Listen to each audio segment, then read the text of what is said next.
Welcome to the Pacific Northwest Geodesign Forum. I'm Tim Nyergis, Professor of Geography and Director of the Masters of GIS for Sustainability Management. I'd like to take this opportunity this morning for thanking you all for signing up, registering, being here this morning at this early hour. Hopefully a number of other people will arrive in due time, as it would be. And I'd like to take this opportunity to acknowledge the sponsors of the activity. This event wouldn't occur, at least the students, for there is a free lunch in the world every now and again for students. Students didn't have to pay a registration fee. So the 4 colleges from the University of Washington came together, or at least units, I should say, from 4 colleges came together. The College of Arts and Sciences, with the Department of Geography and the Division of Social Sciences, the Master of GIS Program for Sustainability Management within the Department of Geography. From the College of Built Environments, we have Landscape Architecture and Urban Design and Planning that are part of the Planning Committee. From the College of Engineering, we have Civil and Environmental Engineering. And as engineers, sometimes, as it would be, I'm a geographer, a would-be engineer, as the case would be, I think, all these years. The engineers sometimes have a little bit deeper pockets. They didn't even want to bother to go to their dean for money because they had enough to contribute themselves. So that was quite nice for the faculty to get together and do that. From the College of the Environment, we have the School of Environmental and Forest Sciences. And last but not least, the National Science Foundation funded project. It's called the Cyber GIS Project. It goes by the formal title of Software Integration for Sustained Geospatial Innovation. So our next presenter is Jim Simmonds. And Jim is the supervisor of the King County Department of Natural Resources and Parks Water Quality and Quantity Unit. He has over 25 years of experience monitoring and modeling environmental conditions, managing environmental investigations, and environmental data. He is the chair of the Puget Sound Stormwater Working Group, a committee tasked with developing a coordinated stormwater monitoring program for the Puget Sound region. He is also the project manager for a grant-funded project to estimate stormwater facility needs and costs for the greater Green Duwamish River watershed. And he's been with King County for 16 years. His presentation this morning is called Greening the Region Using Stormwater Infrastructure. So Jim, welcome.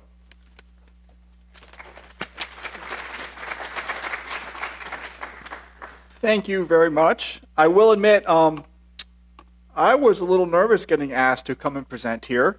I wasn't sure I would have anything relevant to say.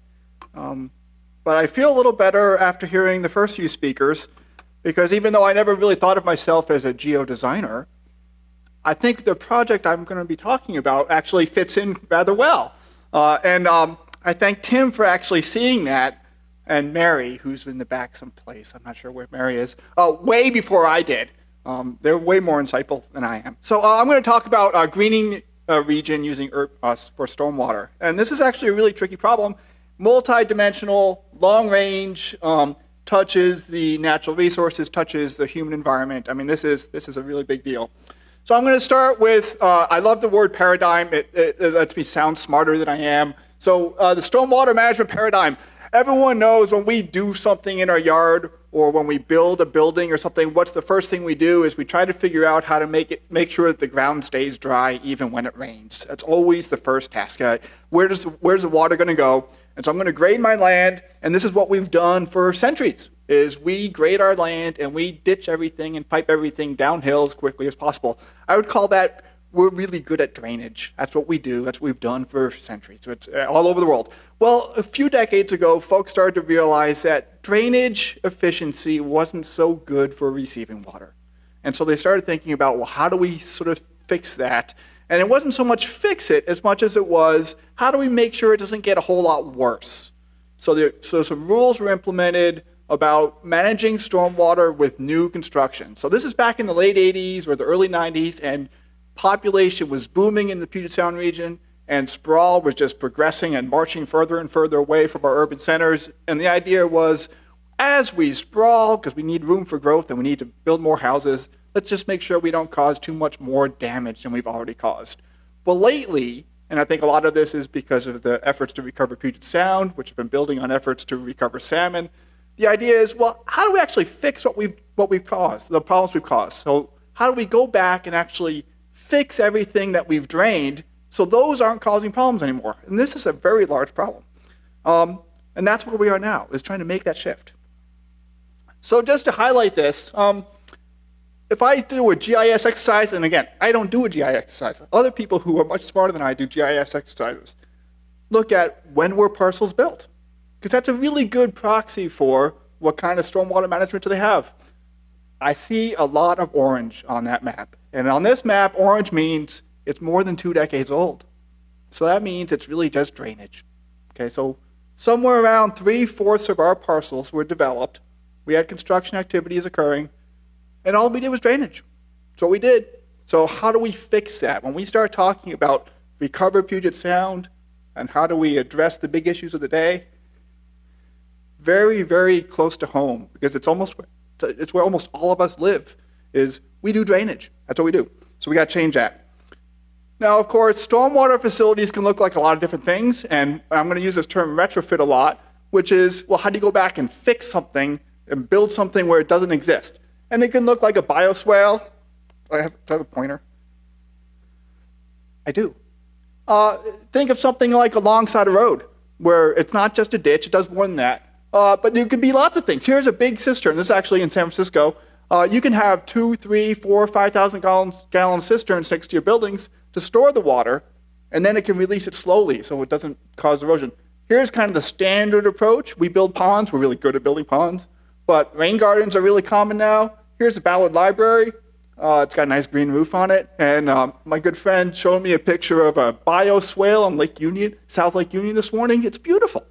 So all these stormwater treatment approaches, how do we integrate them in the landscape?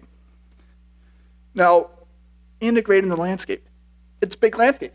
So there have been a couple estimates of how much this might cost. A few years ago, one really smart person said between $3 billion and $15 billion to build the facilities to treat stormwater. That didn't include buying land, didn't include operating those facilities across Puget Sound. We did a study, King County, along with the City of Kirkland, Department of Ecology, and State Department of Transportation. We looked at Juanita Creek Basin. And Juanita Creek, it flows into Lake Washington, City of Kirkland, about 7 square miles. It's pretty small, very urbanized, and getting more so. $1 billion. Holy cow, $1 billion for 7 square miles. Then we did another study. We said, all right, what about all of our suburban areas around in unincorporated King County? Another $1 billion. These numbers are adding up. So we got a grant and said, all right, really what's it going to take at a big scale? We want to account for a bunch of different factors. We want to really do the best we can, figure out what's it going to take to build the stormwater facilities that would restore or improve the streams that all the water is flowing into. We want to present those options to policymakers. Now, those options could be, here's what we do in the next few years, but it could be, this is a century-long process. I mean, this is long-term commitment. There's lots of reasons to do this work. We certainly, one of the big reasons is the last one. It's going to be expensive, and it's going to be linked to how we interact with our landscape and how we pay for that, and where that money comes from. And we want to make sure we have good ideas about what this is going to cost.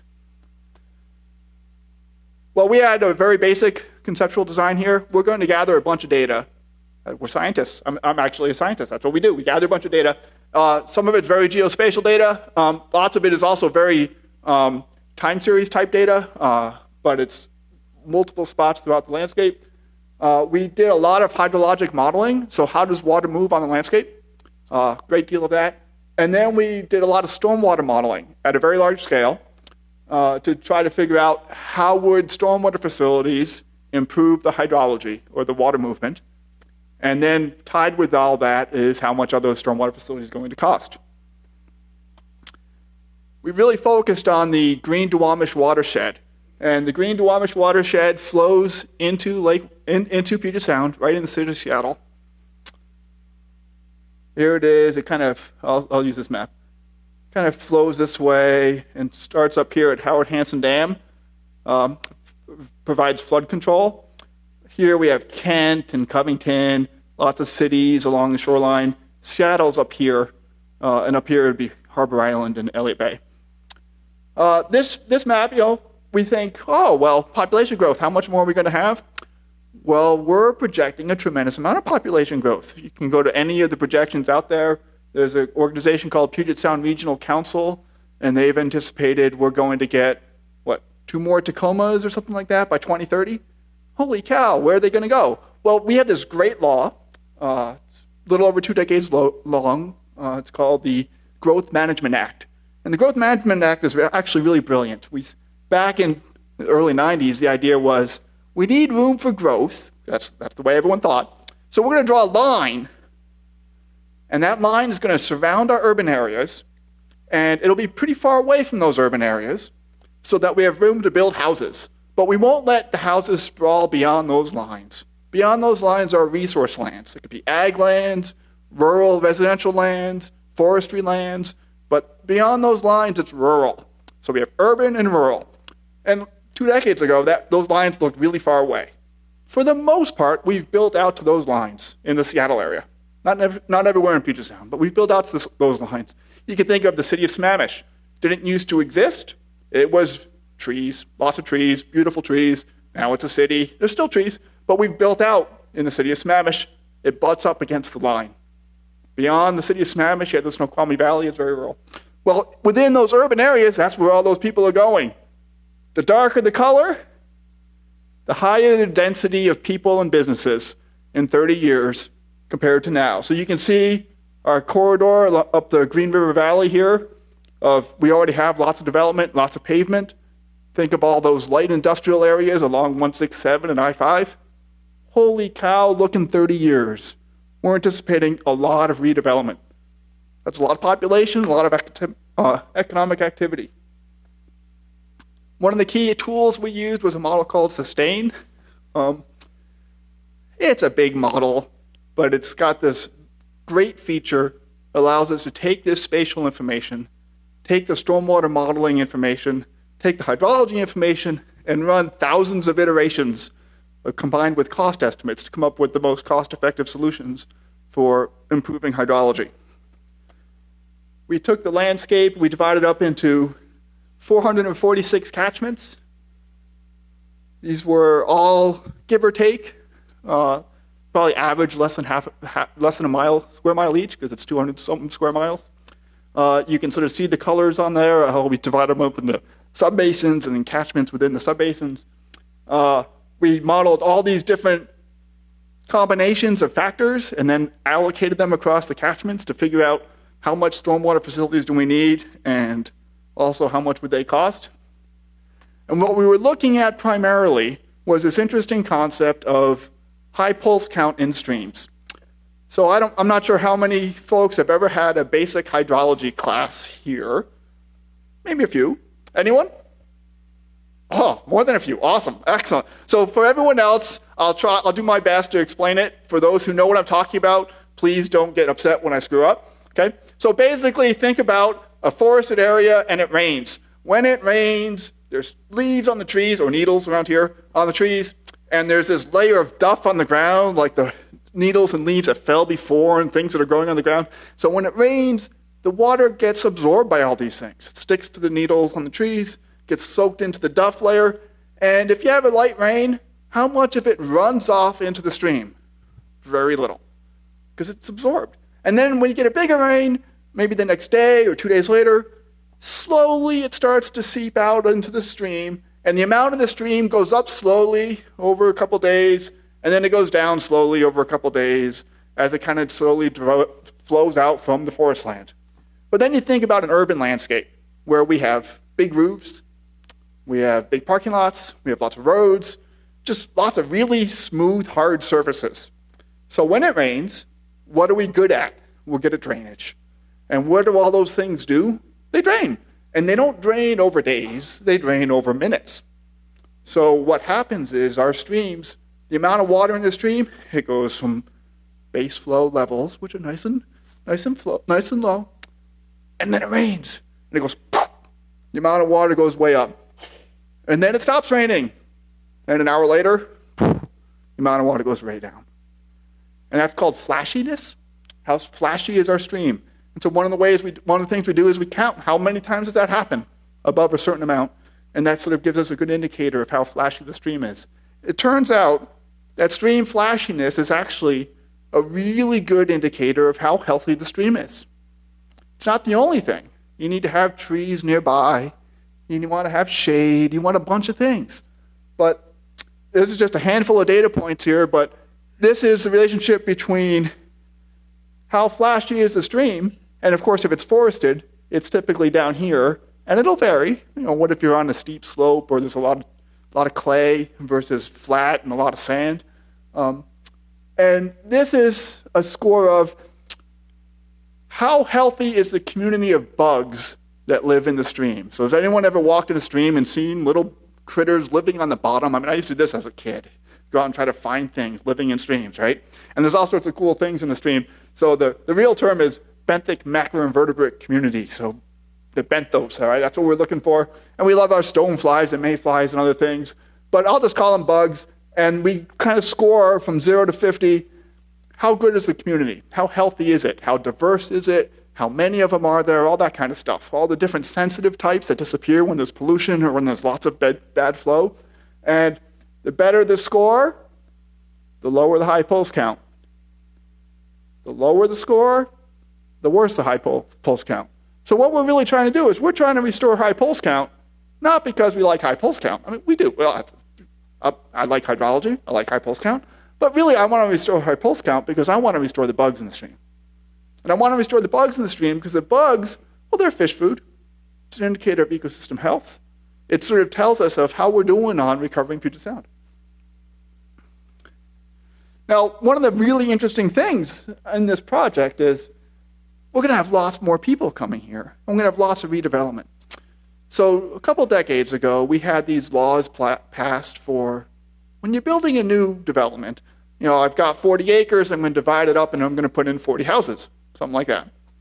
And I'm going to do that. I have to manage my stormwater on that lot, on that 40 acres.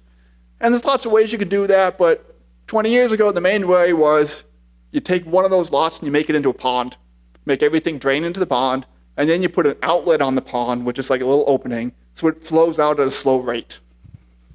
It works, it's good. But you still collect a lot of water. It's hard to make the ponds big enough to really capture that high pulse count. It's really hard to make them big enough. Since then, the laws have been expanded. Thank you very much. And now it's not just new development, but it's redevelopment too. So suppose I own a parking lot, or I own a one-story commercial building near a highway someplace. And I look at this and I go, I can make a lot of money. I'm a developer. I can make a lot of money. I'm going to turn this into a 6-story building. I'm going to have condos on top, and I'm going to have residential on the first floor. I'm going to have a parking garage underneath. I'm going to really use the space because land is valuable. I can make money here. That's called redevelopment. It's already developed. I'm going to redevelop it into something else. Well, now there's laws, and these have been on the books for a while, that look at, that require, if I do that, I have to build stormwater facilities on my parcel. That didn't used to occur. Now it occurs. All sorts of rules and ways to minimize what the developers have to build, but they're there.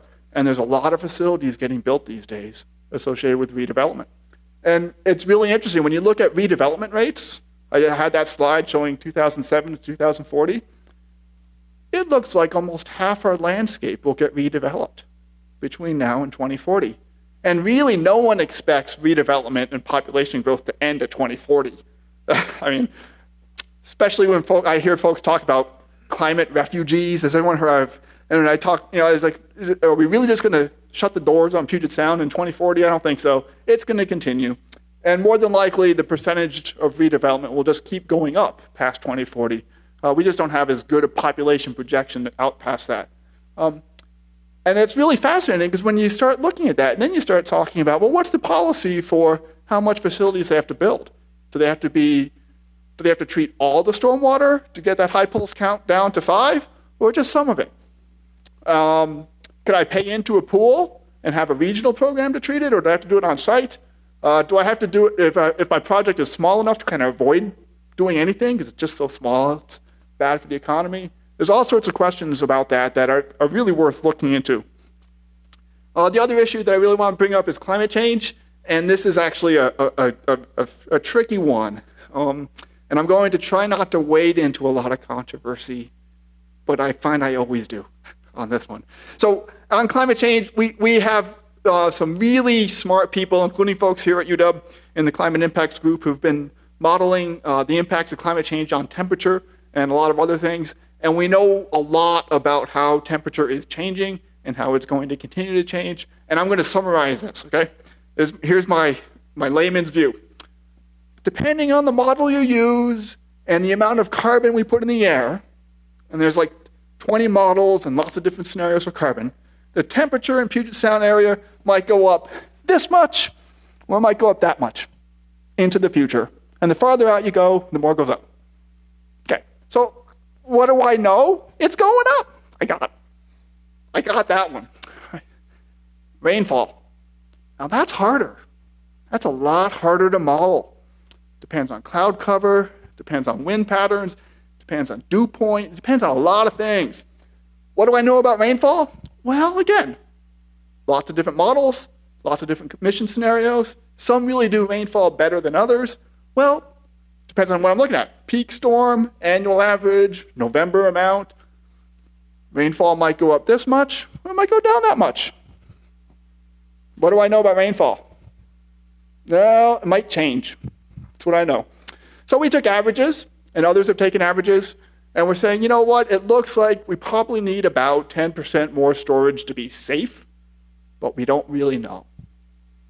I mean, that rainfall one is a tricky one.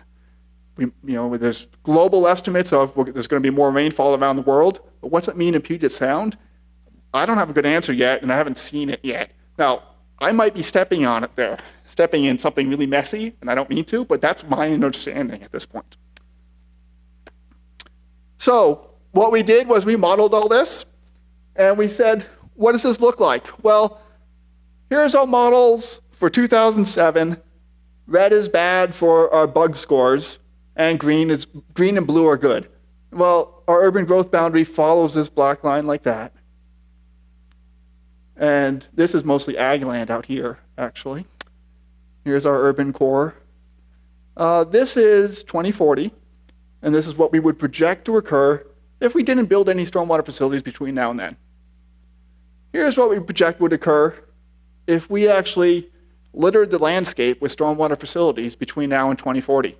That's a lot of stormwater facilities, but it looks like we can get that flow taken care of.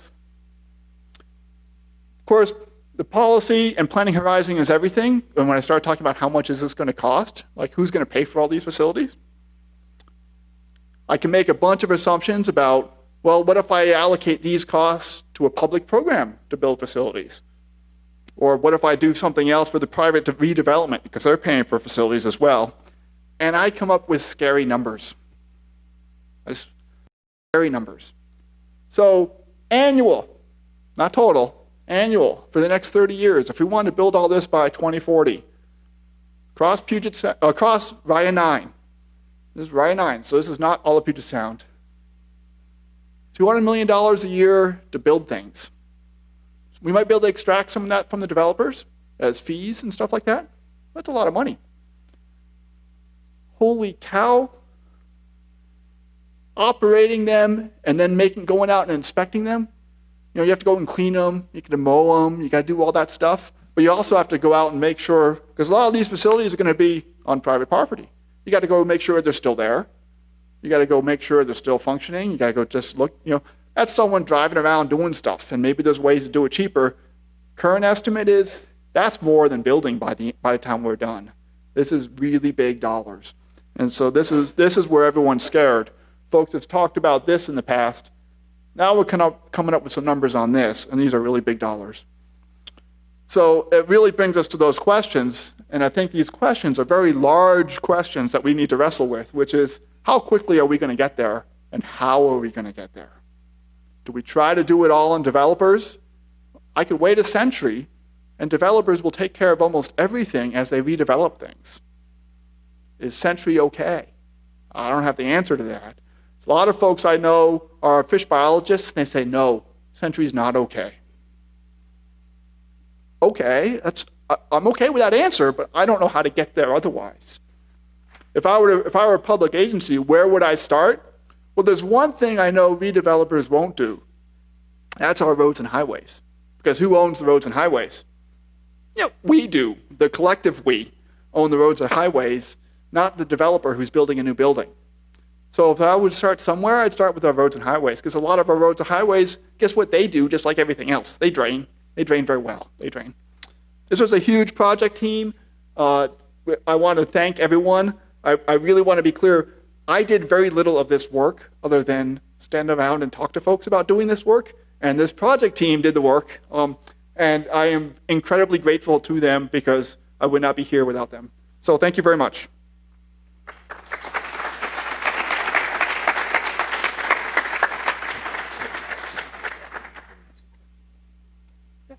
Jim, you want to take a couple of questions while Mike Blacksmith sets up? If there's any questions, absolutely, sure. Yes.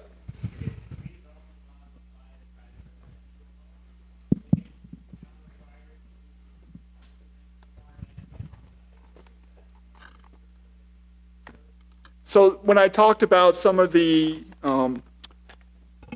challenges with the redevelopment laws and how small is too small to have them apply, you really start talking about the amount of square footage of impervious area or the dollar cost of the redevelopment.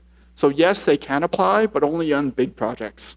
So like if you have a big home, sure, but if I just have a simple house in Linwood and I'm remodeling it or I'm redoing the roof, and there's no law that's going to make me build stormwater at this point. But if I'm going to take that house down and build 3 townhouses on that one parcel, yes. And I think do I have one more? Okay.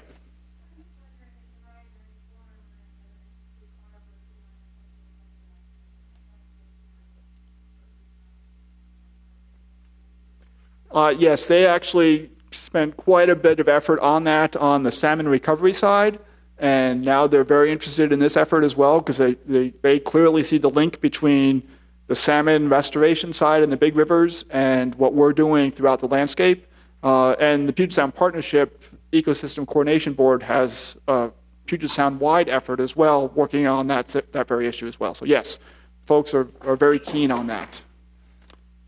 So one particular question, though, does anyone know what is the details right now of the watershed investment district to which you just referred, which was proposed in the 2010 legislature, but didn't get out of committee, as I understand it, in the 2010 legislature, because it was, again, a way to tax parcels and sort of was, so that's a tough thing. Does anybody have any update on what happened there? Well, I think there's a subcommittee of the Ecosystem Coordination Board of the Puget Sound Partnership, and they actually are working on a funding proposal. And so I think they're hoping to introduce something this session, but I'm not sure, actually. Okay, thank you.